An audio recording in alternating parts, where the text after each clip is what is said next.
DJ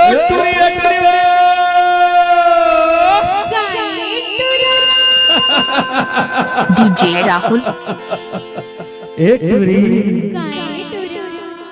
ईमान से ना तक मान सज धज के कौन गाँव जाता था वो। हाँ अरे नाचा देखे बजा था ये कौन गाँव है जानता? कौन गावेगा? ये कटंगी गाँव है वो। ऐसे कहाँ ये गाँव में आया हंसना तब बने सोच समझ के रही वे कहा था वो। काबर जानता अगर यहाँ के टूरा मन तो लो देख ली ना तो माँ कसम रे कच्चा चबा जही रे। एकरे ले सुन ले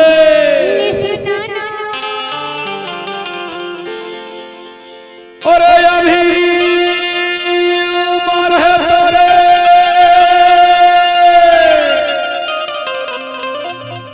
खेले खाए के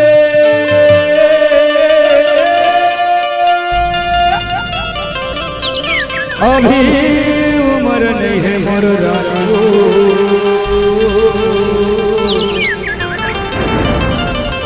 कटनी गाँव जाएगी। एक बोला कहा था वो छत्तीसगढ़ वाले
राहुल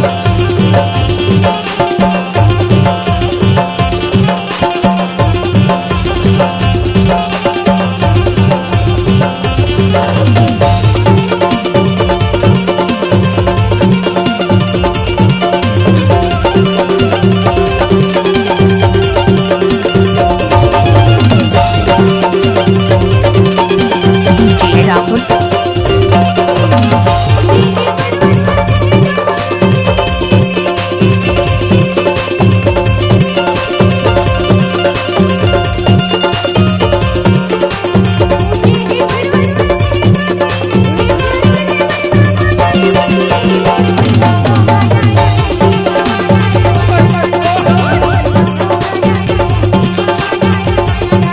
छत्तीसगढ़